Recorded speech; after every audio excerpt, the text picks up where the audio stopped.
¿Qué tal? Muy buenas tardes, buenos días, buenas noches. Estamos una vez más en un episodio más de que es el Adoremus Podcast. Dos parroquias se tengan que fusionar porque ya no hay comunidad. Y las familias entonces son menos cristianas. ¿Qué pasaría si lo que compartiéramos abraza esta mística de gracia, no? Y Dios también puede suscitar frutos de santidad en otras denominaciones cristianas. Bravo. Y tenemos aquí un invitadazo de lujo. Por cierto, le mandamos un saludo a Palomi. Paloma, si sobrevives, te esperamos acá. Tiene COVID. Tiene COVID. Ah, ¿en serio? Sí, le dio COVID. Todavía existe. Versión 2024. Ok. Entonces, COVID 24. Esperamos que estés bien y que pronto estés acá con nosotros. Pero tenemos un invitadazo de lujo. Está con nosotros el padre. Buenas tardes. Vicente Price. Vicente. Vicente Price. ¿Qué tal? ¿Cómo estás? No, gracias por la invitación. Todo muy bien, disfrutando en estas temporadas de lluvias en Ciudad de México. Así que, pues, creo que bien.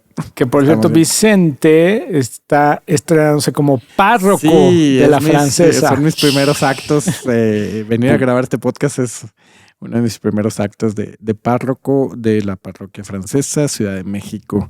Así que, pues nada, si sale bien el podcast, tal vez será señal. ¿Qué se siente ser párroco? Era parte del contenido del podcast. Sí.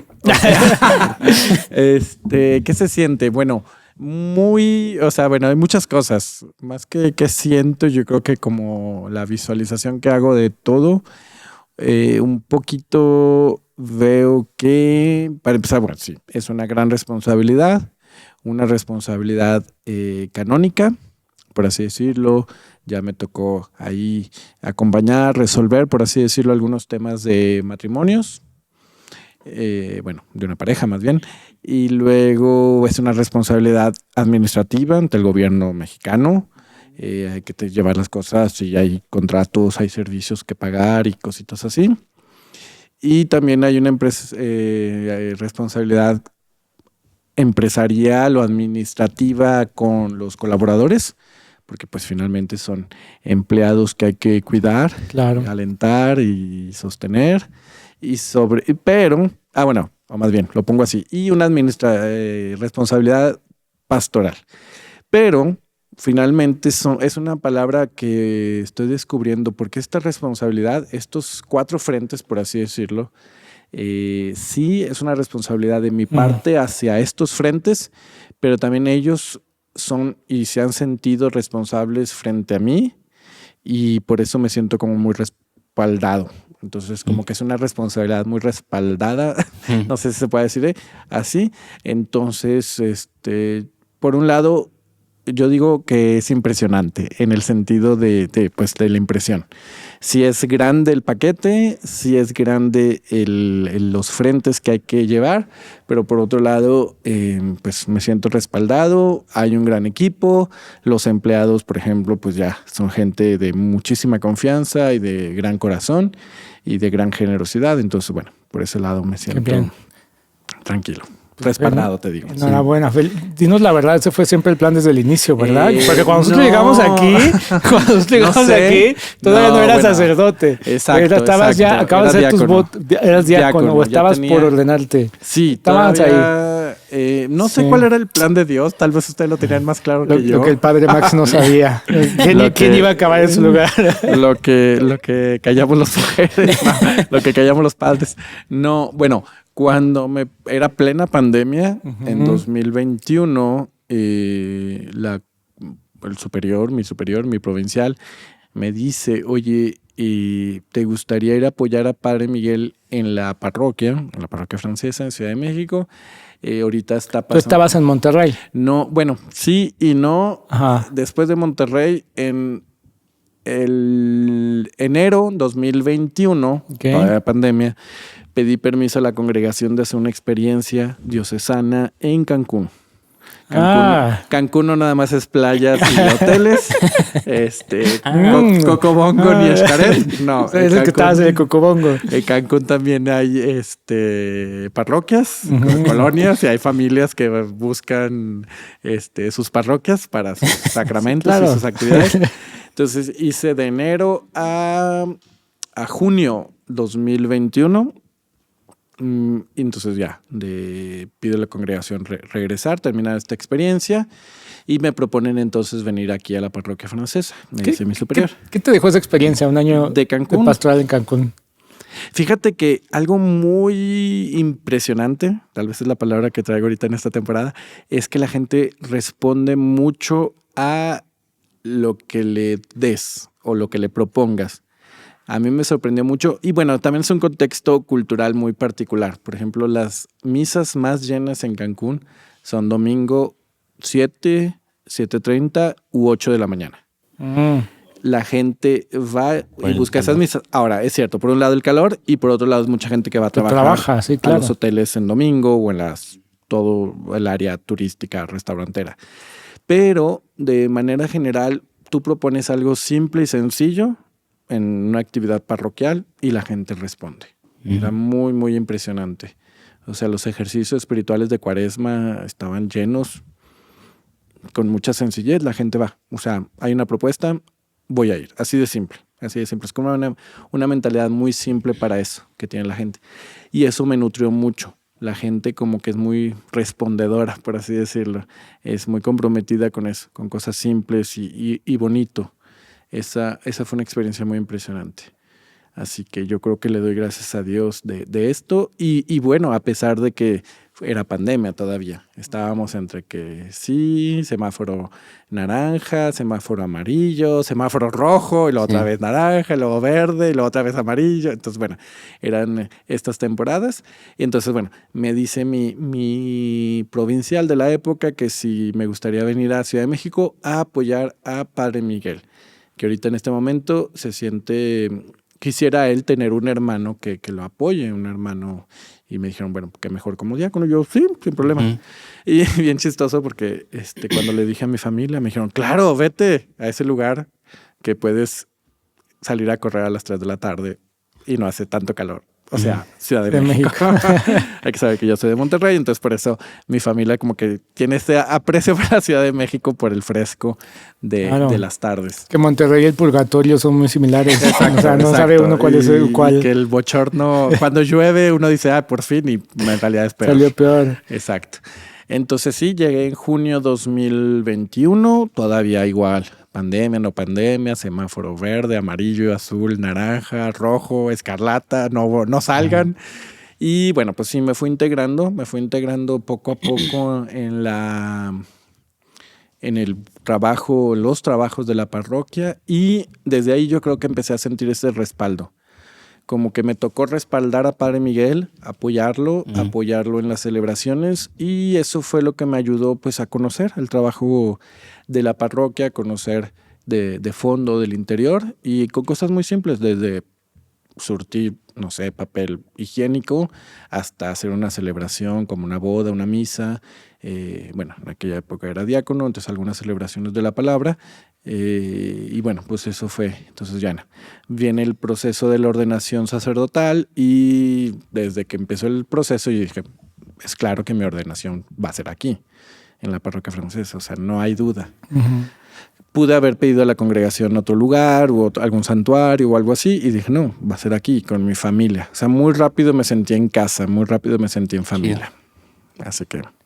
Y usted no sabe que el Padre Vicente es influencer, bueno, católico, bueno, famoso. Yo traigo aquí mi Biblia para que me la firme. No, bueno, ¿Cuál me quieres firmar? Bueno, rezo por ello, porque sí fue un momento que me gustó mucho en mi ministerio o en mi caminar, finalmente. Y bueno, sí bajé un poquito ahorita con la ordenación sacerdotal, como que vinieron evidentemente más responsabilidades, entonces como que bajé un poquito la planificación de contenido. Pero no bajaron los likes. Yo creo que sí, porque sí bajaron las publicaciones. Hay que hacer una novena para eso. Pero bueno, tengo un amigo sacerdote que tú conoces bien, Padre Javi, de Baja California, que también hace su podcast, que seguramente le voy a mandar un saludo. Saludos a Javi. Que me dijo que pues que sí, que hay que regresar, y creo que sí, ya las parroquias tenemos que dar el paso de que ya es cierto, ya no estamos en pandemia, ya no estamos para publicar la misa, subir la misa en vivo, ya no estamos en eso, pero hay que recordar que lo digital, ustedes lo saben muy bien, llegó para quedarse. Entonces, bueno, voy a tomar un tiempo de discernimiento y de planificación, sobre todo, para poder generar algún otro contenido interesante.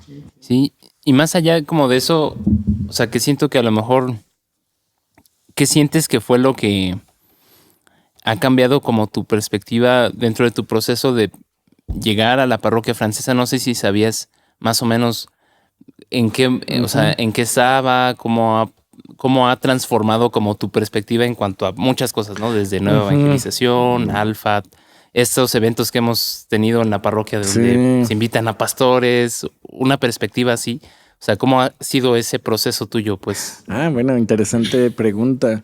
Bueno, el proceso fue muy bonito, o sea, no fue nada difícil ni complicado, pero sí tienes razón. Yo había escuchado cuando estaba en la casa de Monterrey, el que se convirtió en mi superior fue Padre Mario, que había estado aquí en la parroquia y me había platicado pues de Alfa. De hecho, llevamos un poquito, no es una parroquia ya en Monterrey, pero tratamos de llevar la experiencia de Alfa y bueno, eso me abría un poquito esta perspectiva. Y cuando vi este ser parroquia diferente, ser parroquia acogedora, ser parroquia agradable para la gente, eso me impresionó muchísimo. Eso que mucha gente, y ustedes lo saben bien, y tal vez es su caso, bueno, tal vez para ti, Oscar, no tanto, pero que venga desde tan lejos para venir a misa aquí. Y eso habla de generaciones. Hay gente, adultos mayores, que hacen varios o muchos kilómetros el domingo para venir aquí, matrimonios, jóvenes, o incluso parejas matrimonios con niños pequeños. O sea, conozco a alguien que también conocen ustedes, Mariela y José Luis, que dicen, no, nuestras niñas les gusta venir aquí a la misa y aquí vamos a venir. Entonces, eso me impresiona mucho. Y que sea la misma comunidad la que se ha convertido en una comunidad acogedora. Que no sea un trabajo de los padres, que el padrecito no esté en la puerta dándole la bienvenida a la gente, sino que sea la misma comunidad la que haga que la parroquia, que la comunidad sea acogedora. Esta cultura, finalmente, es una cultura que me impresionó y que, bueno, como dices, o sea, ha llevado a estos eventos de diálogo, de encuentro, de oración común con hermanos de otras denominaciones, del cual, pues, yo también me he sentido favorecido, enriquecido. Sí. ¿Y cuál sería entonces como tu visión para ahora que vas a tomar el liderazgo de esta parroquia? ¿Hacia dónde quieres impulsarla? Mira, todos los padres, como les platiqué fuera de cámaras, todos los padres yo creo que del mundo, te recomiendan que tu primer año de párroco no hagas grandes inventos, para que muestres una continuidad, para que conozcas a la gente y que la gente te conozca. Cierto, ya me conocían, hay una gran adelanto en esto. Entonces yo creo que mi primer enfoque sería la continuidad. La continuidad con el diálogo con otras iglesias, denominaciones cristianas. Seguir impulsando Alfa. Yo creo que Alfa todavía tiene mucho para dar.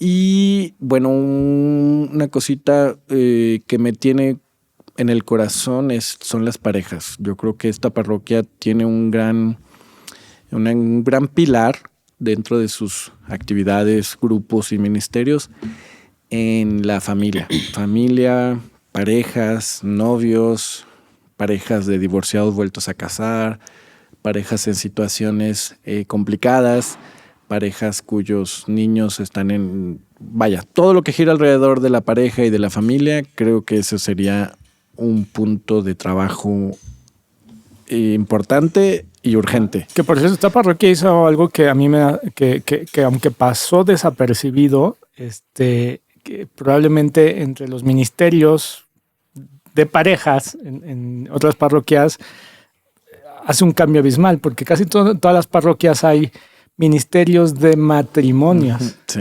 Y aquí son ministerios de parejas. Sí, tienes razón. Nuestra reunión mensual de las parejas, de hecho, el padre Miguel, mi predecesor,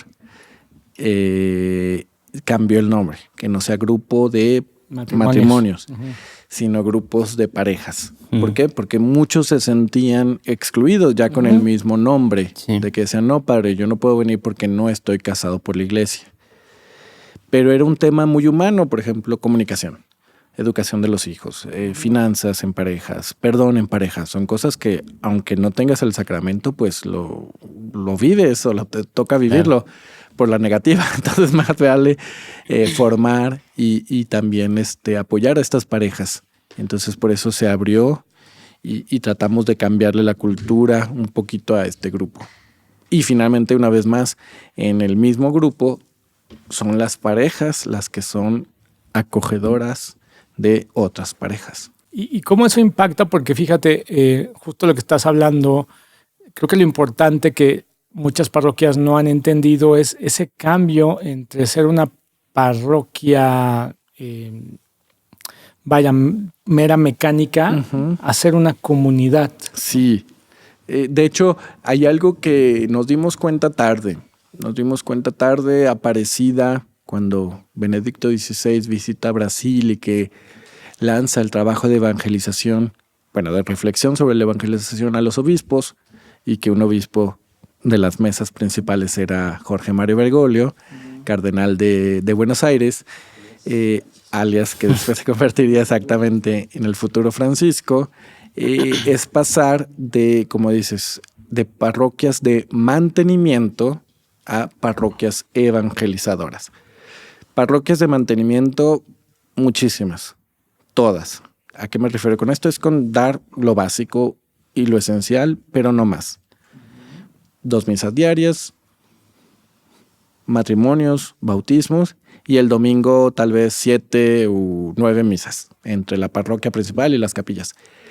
Y termina la gente siendo consumista de sacramentos, tristemente. Y todos los padres sacerdotes que van a escuchar este podcast estarán de acuerdo conmigo. Y es muy doloroso y es muy triste que la gente venga a, entre comillas, pero con todas las letras, a comprar sacramentos. Lo hace con los de la ley. Meten su documentación, se presentan los novios, traen lo que es necesario, traen los permisos, se celebra la boda. Pero termina siendo un compraventa de un servicio religioso. Mientras que brincar a una comunidad evangelizadora, que a veces puede pasar por eventos creativos, ahí cambia. ¿Tú crees que ahora eso se puede equiparar a cuando en una época de la historia la iglesia se compraba una indulgencia? Sí, claro. O sea, que se pierde el sentido. Sí, totalmente. Es la nueva compra de servicios de indulgencia, sí, totalmente. ¿Y cómo ves tú ese modelo que siga vigente, ¿no? Para muchas personas el modelo de una parroquia probablemente no es que esté caduco por una cuestión idealizada o sea, este modelo ya no sirve, sino que por un lado algunos dicen eso, otros lados dicen, bueno, pues en la práctica es lo que hay. Está pasando, o sea, no mucha gente viene a la parroquia. Aquí en la Arquidiócesis de México está empezando a pasar ese fenómeno de que probablemente 2 parroquias se tengan que fusionar o más porque ya no hay comunidad. Sí, bueno, yo lo vería más desde lo más básico hacia lo más arriba, o sea, desde la sociedad hacia una parroquia. Para empezar, es cierto, vivimos en una sociedad post-cristiana, una sociedad donde Cristo no es relevante en la cultura, en la sociedad, en el arte, en el entretenimiento, en la política, ni se diga, ni en la educación, y mucho menos en la salud. Entonces, por no mencionar unas áreas. Y las familias entonces son menos cristianas.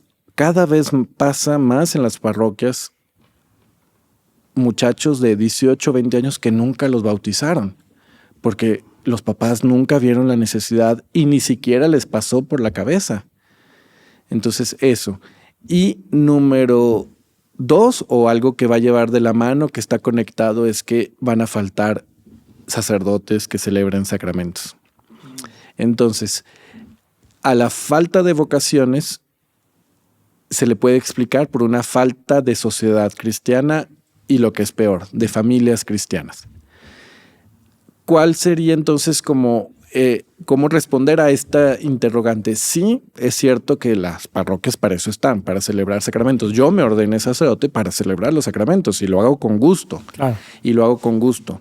Sin embargo, es importante que hoy redescubramos los frutos de estos sacramentos y que muchas veces los frutos se preparan, se cultivan, se siembran.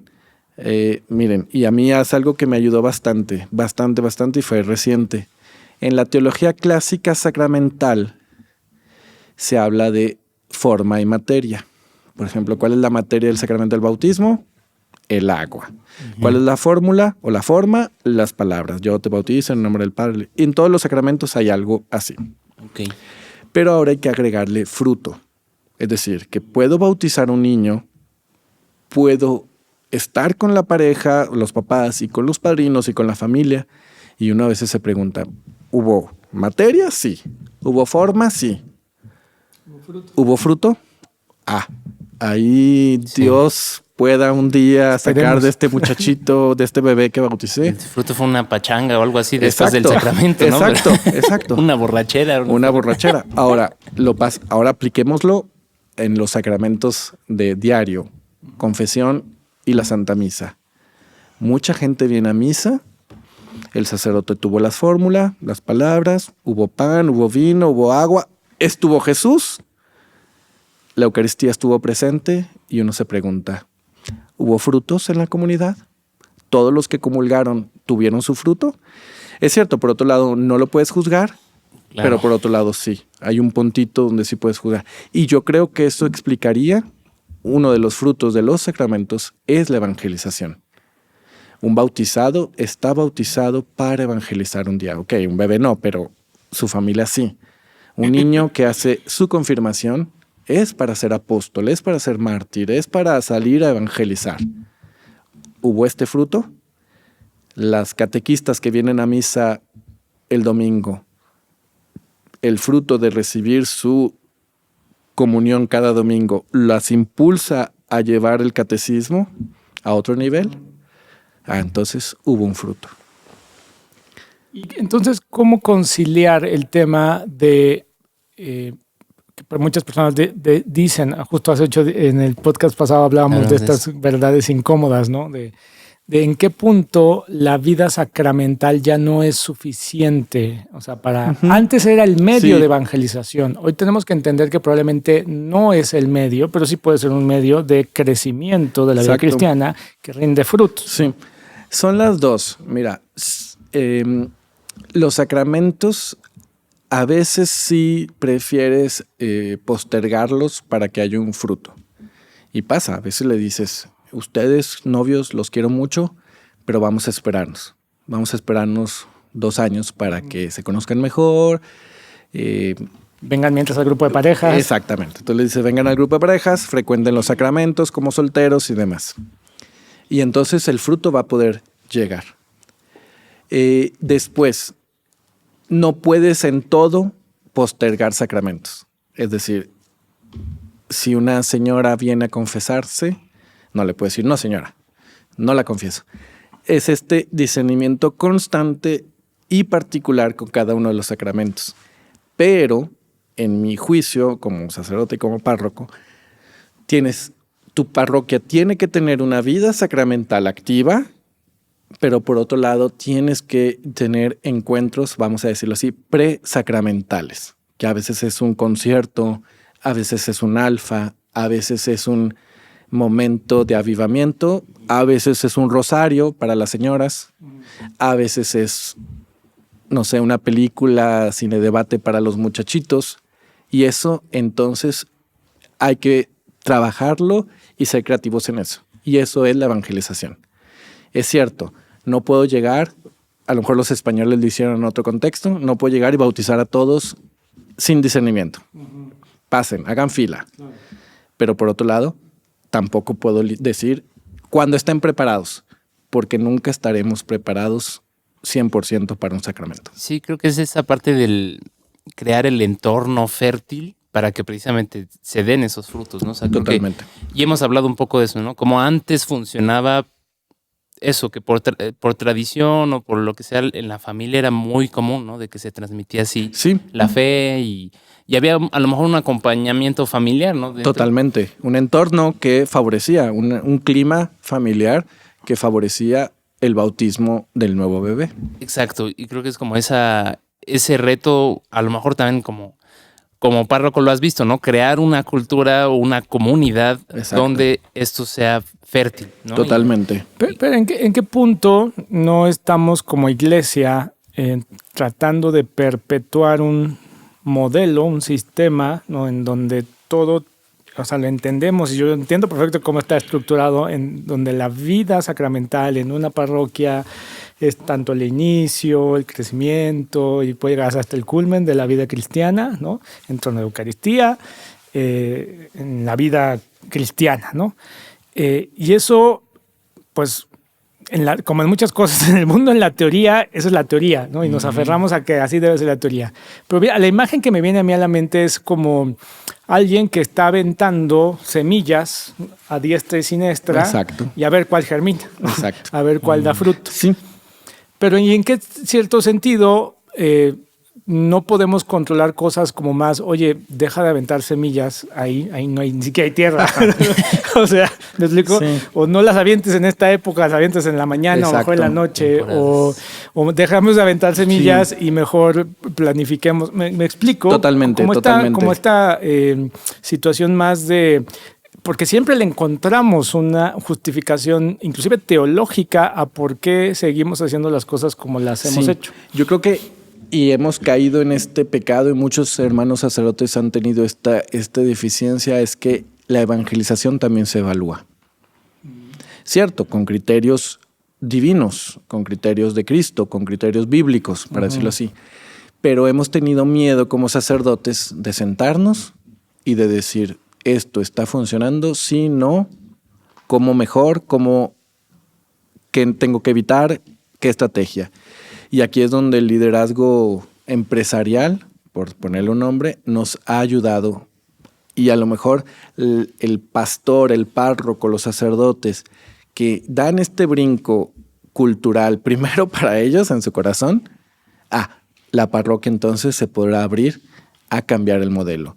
Porque es cierto, puedo guardar las mismas catequistas, doña Panchita y doña Jovita, que tienen 25 años dando catecismo con el mismo método, y tener 10 niños cada año, lo puedo guardar hasta que Cristo vuelva. Claro. O mejor, renovar el equipo de catequesis y tener frutos, incluso hasta en la cantidad. Puedo tener más niños con más frutos y no solamente el sacramento del niño, la evangelización de su familia, y es muy diferente. Y a veces esto implica sacrificios. Es normal que un padre diga, este año no tendremos catequesis para planificarlo para el año entrante con más enfoque. Sí, creo que digo, un poco esa era la parte del primer punto que queríamos tocar, como crear comunidades es esencial y cómo, pues eso, la teoría está bonita, ¿no? Sí, claro. Y obviamente la práctica, cuando te enfrentas a presentar esto, cuando te enfrentas a tener un diálogo con la comunidad parroquial, pues muchas veces no van a estar en el mismo punto. Exacto. ¿No? Y es algo en lo que siempre, a lo mejor por nuestra parte hemos batallado y ya tenemos como 14 años como de experiencia en la que hay veces que a lo mejor o no nos dimos a entender, o a lo mejor tenemos que aprender también, ¿no? Cómo ser empáticos, ¿no? En dónde está la gente y cómo construyes. Y digo, por ejemplo, a mí se me viene a la mente, por ejemplo, la comunidad de la parroquia francesa y la comunidad que la tiene es los hermanos San Juan, ¿no? Ajá. Entonces, ¿cómo medias ambas comunidades que justamente también fue un choque, ¿no? También. Claro, o sea, claro. Sé que también ahí hay trabajo de ensuciarse las manos, ¿no? Exacto. Y bueno, para empezar, una empresa o una empresa gubernamental sabe que un cambio de cultura ocupa demasiado tiempo. Picar piedra es un trabajo a veces muy ingrato porque no ves los frutos tan inmediatamente y porque hay gente que resiste que batalla, o dices, ya lo hicimos, ya mandamos pintar, hicimos lonas nuevas, sacamos lineamientos nuevos, logos nuevos, y todavía sale una catequista con un piolín para su clase de catecismo con los niños. Entonces, bueno, y a veces es un desgaste, sí, cansa mucho, pero el cambio cultural que necesita tiempo, algo que nos ha funcionado aquí en la parroquia francesa, es tener mínimo 2 veces al año en las reuniones con los líderes, donde les comunicamos y les repetimos y un poquito culturalmente la visión parroquial. Miren, voy a hablar con una cosita que puede ser un poquito polémica, pero lo voy a decir, creo que estamos en confianza. Sin ofender a nadie de los aquí presentes, ni los que están más allá de las redes. ¿Se acuerdan?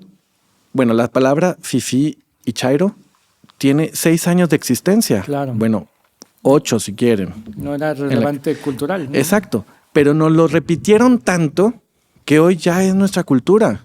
Que hoy ya en México nos podemos polarizar con estas 2 palabras. ¿A base de qué? A base de repetición. A base de creación de cultura y de un cierto marketing. Hoy en la iglesia tenemos que hacer lo mismo. Repetir y repetir y repetir y repetir hasta que cambiemos todos el chip. Hasta que la cultura parroquial sea otra. Y ahí regresamos a lo que comentaba al principio. Ya el trabajo ya no nada más es de los padrecitos, ya son los mismos laicos, ya la máquina corre por ella misma, ya las ruedas del carro ya están encarreradas, entonces la señora coordinadora acoge a la mamá de catecismo, y acoge a la familia y es bienvenida. Y decías entonces de la comunidad religiosa que atiende esta parroquia, pues también es la cultura va hacia afuera, pero también hacia adentro, que es la evangelización finalmente. La evangelización, puedas dar 1000 discursos, 1000 homilías, 1000 predicaciones, 1000 retiros, 1000 ejercicios espirituales, pero también me tengo que convertir yo. Entonces eso es un poquito eso, lo mismo. Sí, hablo mucho a los laicos, pero también tengo que dar esta visión a los hermanos religiosos. Sí. Que es un poco lo que decía el Papa Francisco en Evangelii Gaudium, ¿no? Dice, sueño con una opción misionera capaz de renovarlo todo, transformarlo todo. Y él dice, nuevas palabras, nuevos lenguajes, nuevos enfoques, nuevos programas, nueva música. Exacto. Y porque si no existe esa cultura diferente, no podemos renovar. Y sobre todo no llevaremos a Cristo a esta cultura, a la cultura de hoy. ¿Y eso cómo lo traduciríamos en... Entiendo que estos cambios son persistentes, largos, en las comunidades. O sea, ¿cómo una comunidad puede encontrarse con ese chip, ¿no? Que empieza a entender como hacia dónde... Claro. Porque no es la parroquia francesa, no es la arquidiócesis de México. Y estamos lejos de ser modelo en muchas cosas. Es la iglesia, en un cierto sentido, que está con estos vientos de renovar, ¿no? De convertir pastoralmente. Yo creo que, algo que nos ha funcionado mucho, nos ha funcionado mucho, yo creo que lo puedo decir, es que en estas reuniones de líderes siempre hay un momento de oración. Eso. Un momento de oración para que sea verdaderamente el Espíritu Santo el que nos hable y que nos ayude a sacar estos nuevos lineamientos, estas nuevas culturas, etc. Y otro trabajo, porque cuando hablamos de cultura, hablamos de personas, es trabajar, creo yo, con la identidad personal de cada bautizado. Y ahorita mencionabas al Papa Francisco, si te fijas, ahora haciendo un salto de los años, todos los discursos que hizo en la JMJ de Portugal es pura identidad de los jóvenes. Pienso en el discurso de bienvenida en este parque enorme ahí en la ciudad de Lisboa. Les decía, tomaba la referencia de la parábola de los ciegos, cojos, lisiados que van a las bodas, que terminan invitados por default a las bodas. Dice, esa es la iglesia. Recordar que somos pecadores, llamados, pero pecadores, o pecadores, pero llamados. Y yo creo que por ahí ha empezado nuestro cambio cultural, que una pareja que no están casados con el sacramento eclesial en lo que son, en su fragilidad, en su condición, pero también en la gran dignidad que son llamados a evangelizar. Y que ellos son tal vez más evangelizadores que el padrecito. Más evangelizadores de una señora que tiene 40 años de asistir a misa todos los días. Entonces creo que por ahí ha cambiado esta cultura, en descubrir que la cultura es algo que penetra los corazones, es algo que les hace eco a sus corazones, a las parejas, a los niños, a los jovencitos. Cuando esta cultura entró en el corazón, ellos podrán permearla. Sí, sin embargo, vemos también muy difundida todavía una cultura dentro de la iglesia en donde la santidad se equipara a otra cosa, ¿no? Claro. A justo eso. A ver, si no están casados, Exacto. ¿qué hacen en la iglesia? Sí, o sea, sí. se me van de aquí porque no están casados. Sí, y tal vez es lo que hemos estado platicando Josué y yo fuera de micrófono, pero desde hace varios días. Sí, de hecho, el cristianismo en una época del siglo XVII, XVIII, bueno, podemos hablar de las herejías que influenciaron, pero también de esta absolutización de la norma, como que la norma se ha vuelto el criterio de juicio de muchas cosas. Lo es, pero hay que equilibrar. Y a lo que voy es que tienes razón, mucha gente vive su cristianismo con una búsqueda obsesionada por el no pecado. Hay gente que vive su cristianismo, como que se levanta cada mañana prometiéndole a Dios con mucha piedad, con mucho fervor, hoy no voy a pecar. Ok, es bueno, es noble este intento, esta promesa, pero a veces no sé si se acuerdan de este meme no me acuerdo del héroe, ¿cómo se llama el actor? Es uno de los tantos Chris que salen en Jurassic Park, que era entrenador de los Velociraptors y que sale así cuando se le escapan de la jaula, pero él los domina y que no quiere que lo toquen, pero no los puede tocar. A veces pensamos así, que la santidad es como vivir con lobos feroces que me pueden atacar. Y entonces, pues aíslate, quédate en tu cuarto, hazte ermita. No, sal, convive y lleva el evangelio a los demás. El evangelio es encuentro con Cristo. Pablo, que es el gran maestro de la vida cristiana, nunca dijo, esfuércense por no pecar. Yo lo digo así, para hablarlo con palabras bien católicas. Inmaculada Concepción, solamente hay una. Y hay mucha gente que sueña, que pretende, que se obsesiona con convertirse en la Inmaculada Concepción. La pregunta es ahí, o sea, todos los conocemos, pero la pregunta es, ¿quién les enseñó a ser así? Sí. ¿De dónde viene eso? Sí, ¿no? Y sería... a sus abuelos, o sea... Sí, fíjate que es algo... ¿Por qué ha transmitido durante siglos? Fíjate que es algo que ya existía en las cartas de Pablo. Cuando pretendían, cuando competían en la comunidad, cuando se reclamaban del líder más santo o más líder. Más puro. Más puro, exacto. Siempre ha habido esta tentación, que también es una tentación humana. Toda religiosidad, más allá del cristianismo, todo hombre busca la pureza, lo más transparente, lo menos complejo, lo menos dual, o sea, de dualidad. Siempre buscamos como lo más puro. Hasta la filosofía busca eso. Claro. Mientras que Cristo, y eso es el gran enfoque de la carta de San Juan, Cristo se encarnó.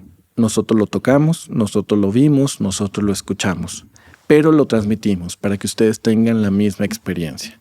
Ahora, es cierto que en una cultura católica, vamos a decirlo así, resumidamente, el derecho canónico se hizo más importante que el evangelio. Claro. Fíjate que, y pasa mucho con los jóvenes, pasa lamentablemente mucho con los jovencitos. ¿Por qué? Ya a mí, no sé, o sea, sería muy interesante la pregunta que haces, ¿cuándo culturalmente se perdió esto? Sí, los papas, a lo mejor algunos fueron demasiado legalistas, demasiado rigurosos, demasiado canónicos, vamos a decirlo así. Pero ¿por qué con los jóvenes impacta mucho, tiene mucho eco? De hecho, también hablándolo aquí en confianza, los que piden la mayoría de los que piden la misa tridentina, latín, de espaldas al pueblo, son jóvenes. Wow. Que por cierto son hombres. Exacto. Varones, sí, he visto Exacto. esa estadística. ¿Y Wow. por qué? Mi respuesta, mi muy humilde respuesta, es que la ley tranquiliza, la ley calma, la ley apacigua. Da un falso sentido de seguridad. Exacto. Es como un sentido muy como Más químico, grande, muy exacto. como muy construido, vaya. Yo a veces diría, Wow. yo le diría, exalta la seguridad. A veces sí la da y necesitas leyes, necesito el derecho canónico, si no esta parroquia deja de ser parroquia. Necesitamos el derecho, pero yo no le entrego mi vida al derecho, yo le entrego mi vida a Cristo y al Evangelio. Entonces, a mí siempre se me hace como este criterio de discernimiento. Una vez más, los criterios de discernimiento es el Evangelio. Después, claro, me ayudo del derecho canónico, pero es importante regresar y recordarnos que la fuente es Cristo. Sí, pero entonces se pierde todo porque entonces lo que quiero es que quien me dé seguridad es una norma canónica, la moral, ¿no? La estructura. Claro. Y en un cierto sentido lo que hemos estado hablando aquí en este podcast es, creo que lo que se ha perdido mucho de fondo, o sea, de raíz, es como esto que es la vida mística, Sí. ¿no? La espiritualidad, que es la que atrae, la que Exacto. asombra, la que convierte. Sí, que es la vida de la gracia. Yo creo que, fíjate que finalmente tú dirías la mística, y estoy de acuerdo, yo lo vería simplemente a veces en la alegría. La palabra caris o charis, en griego, que designó la gracia, también es alegría, también es esta plenitud gozosa. Entonces, sí, por eso el Papa Francisco lo ha dicho con sus palabras, que hay tantos cristianos que viven con cara de vinagre o con cara de cuaresma sin Pascua. ¿Por qué? Porque hemos perdido la simplicidad y la frescura alegre del Evangelio. Y yo creo que el Papa Francisco, por eso que muchos lo critiquen, yo creo que es el Papa que nos convenía en este tiempo. Claro. Hay una carta del Papa que se llama Gaudete et Exultate, ¿no? Que significa alégrense y exulten, o alégrense y regocíjense. Exultaos. Hay un párrafo que a mí me encanta, que por cierto creo que este párrafo fue, bueno, no sé si copy-paste, pero fue referencia a Evangelii Gaudium, donde habla específicamente de esto que estamos platicando, ¿no? Porque yo creo que desde que lo leí en esa encíclica que fue la primera del Papa, cuando empezó a como visibilizar, tipificar, como, ¿qué le podríamos poner? Como estos sesgos de la fe, como no más de la fe, de la religiosidad, estos sesgos que los humanos mismos cometemos pensando, claro, justificando que así nos estamos acercando a Dios, ¿no? Que los tipificó también. Yo decía, cuando la gente lee este párrafo, o se va a ir de la Iglesia Católica o lo va a querer matar al Papa. Sí. O sea, pasó. O lo van a decir que no es verdadero Papa, etcétera, etcétera. Pero fíjate, dice, hay cristianos que se empeñan en seguir otro camino, dice, el de la justificación por las propias fuerzas. Es decir, claro, vivo mi fe porque vengo a misa todos los días, ¿no? Y hago el sacrificio de estar aquí a las 7 de la mañana. Y rezo el rosario todos los días. Le hago esta corona a la Virgen y llevamos 1747 rosarios en 3 días, ¿no? Eso de las propias fuerzas. Y luego dice, me asombra mucho cómo lo dice esta versión, dice el de la adoración de la voluntad humana. ¿Cuántas veces no has escuchado tú personas que su prédica sobre la santidad es, tú no eres santo porque no has conseguido la virtud, ¿no?, de tu voluntad humana de la castidad, exacto, de lo que tú quieras, cualquier virtud humana, ¿no?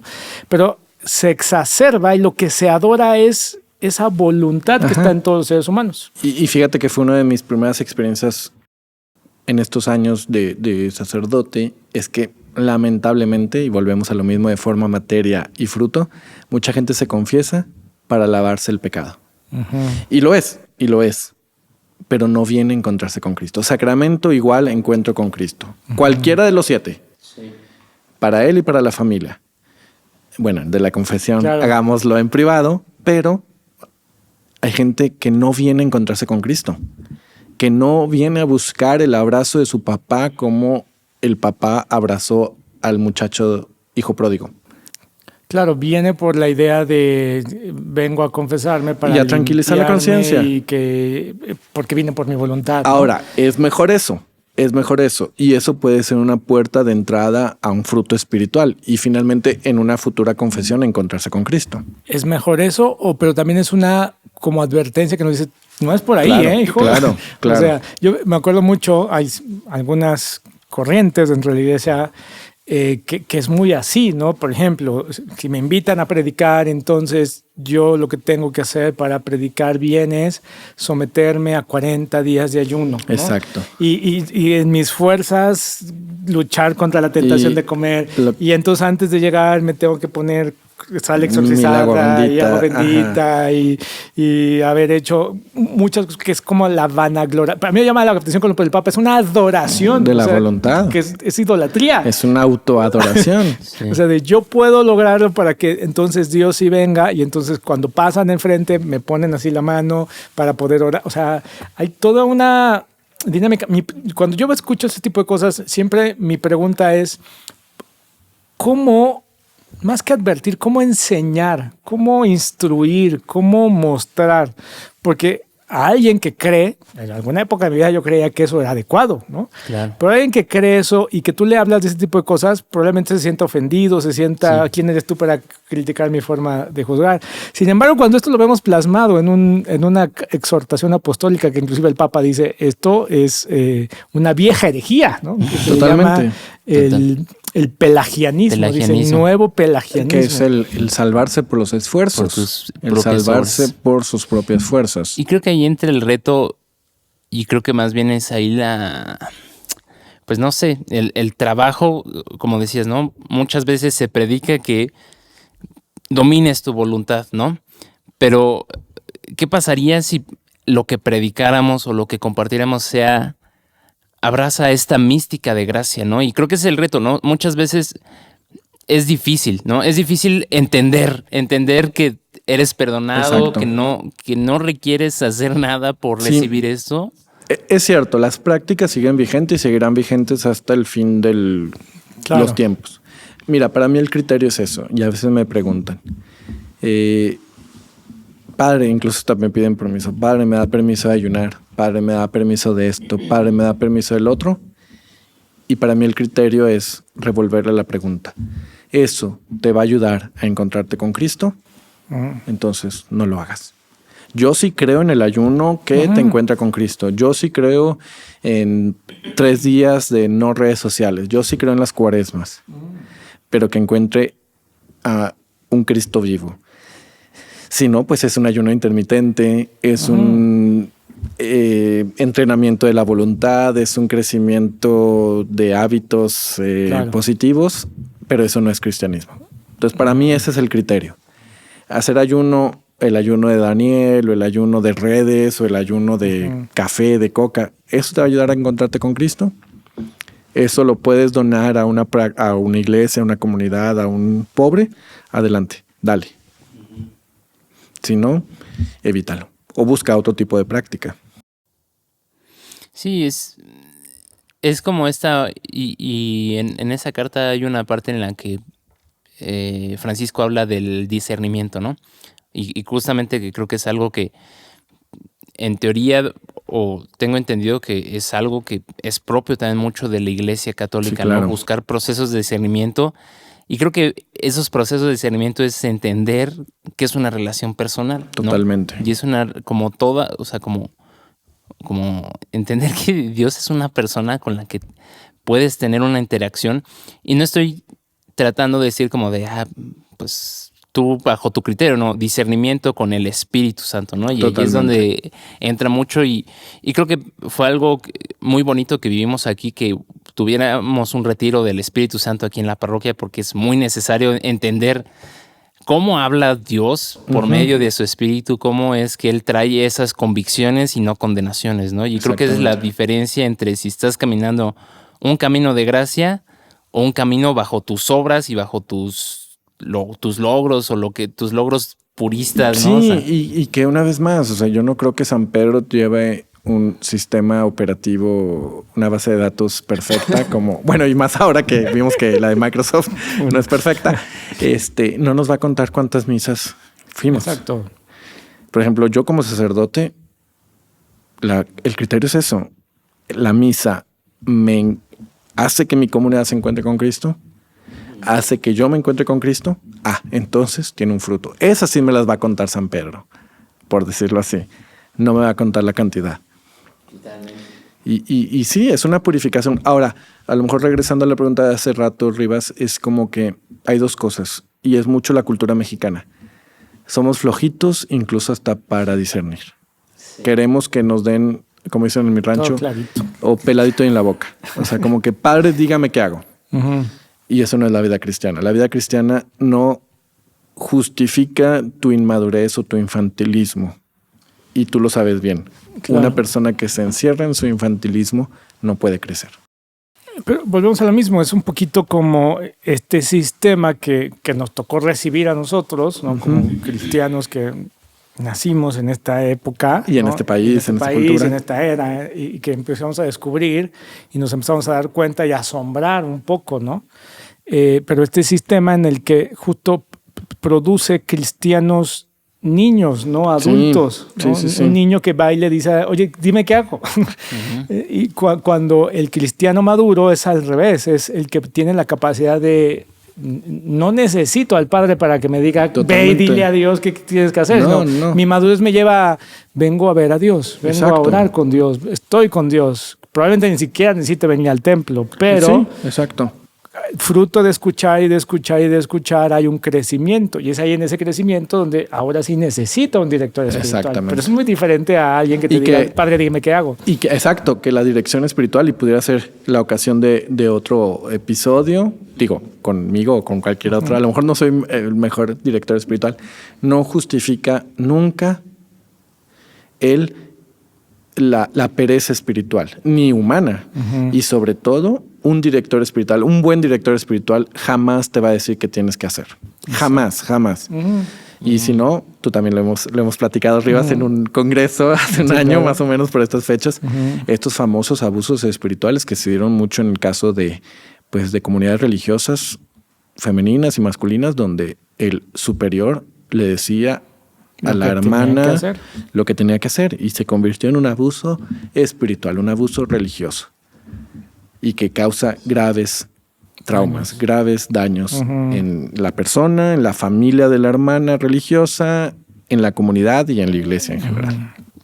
Sí, esta postura de madurar, ¿no? Madurar y tener una fe más amplia, ¿no? O sea, creo que y ahí entra como un poco, no sé si quieres que vayamos para allá, bro, pero si tienes otro punto, como la onda de y cómo lo ves en el lenguaje de Francisco, y a mí me impresiona, ¿no? Porque yo no había tenido la oportunidad de leer completo una carta, ¿no? O un documento oficial del Papa. Y creo que es un buen camino, ¿no? Para entender cuál es lo que está hablando Dios, ¿no? Por medio del liderazgo de Francisco y lo que se está moviendo, ¿no? De una u otra forma. Y hablamos el episodio pasado que la Iglesia Católica es como estas naves. Bueno, estábamos haciendo referencia a una película de ciencia ficción. Monstruosas naves, ¿o cómo se llama? Naves monstruosas. Máquinas mortales. Máquinas mortales, ¿no? No la vi. No la he visto tampoco, pero me gustó mucho esta imagen que puso Oscar para que le entiendas, como la iglesia es como esta mega como estructura máquina, carro que va avanzando, y obviamente como es difícil pararlo, ¿no? De hecho no lo puedes parar. Y no lo puedes parar, ¿no? Pero hay que hacer ajustes mientras se va avanzando, ¿no? Entonces se están haciendo ajustes finos dentro de... Y creo que esos ajustes finos vienen mucho en estas palabras, y como que esta parte también, y es algo que te ha tocado vivir acá un poco más en la parroquia y bajo el liderazgo de Miguel, como entender que hay un actuar de Dios asombrosamente grande, y en otras denominaciones también, y entender la gracia como funge ahí también. Porque volvemos a lo mismo. ¿Quién soy yo para decir que en otras denominaciones cristianas no está la gracia. Ya eso ya me sacó de la gracia. O sea, eso ya me...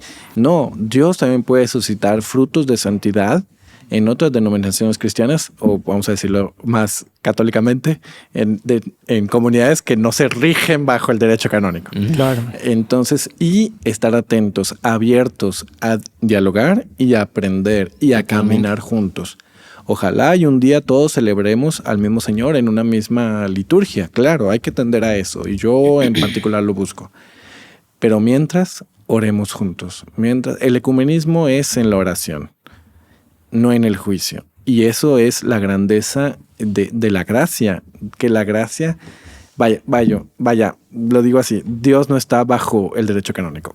Exacto. Dios no está bajo las reglas que los humanos hemos puesto. Dios es libre de suscitar el Espíritu Santo en comunidades donde Él quiera. Así de simple. Esa es la libertad de Dios y que yo creo que ese es el dinamismo de la gracia cristiana, o vamos a decir, de nuestro lado humano. Extender a esta libertad divina. Bien entendida, bien vivida. Y es madurar. Totalmente. O sea, creo que... O sea, no voy a cansarme de yo sé que o sea, y no estoy tratando tampoco de ser como de, estamos ya a un nivel nosotros y no, o sea, más bien como entender como esta gracia como una apertura a que la santidad es más simple de lo que pensábamos también, ¿no? Sí. La santidad es un proceso. Y probablemente la evangelización. Exacto. Sí. Es un proceso dinámico, fresco, creativo, totalmente renovado siempre. Siempre.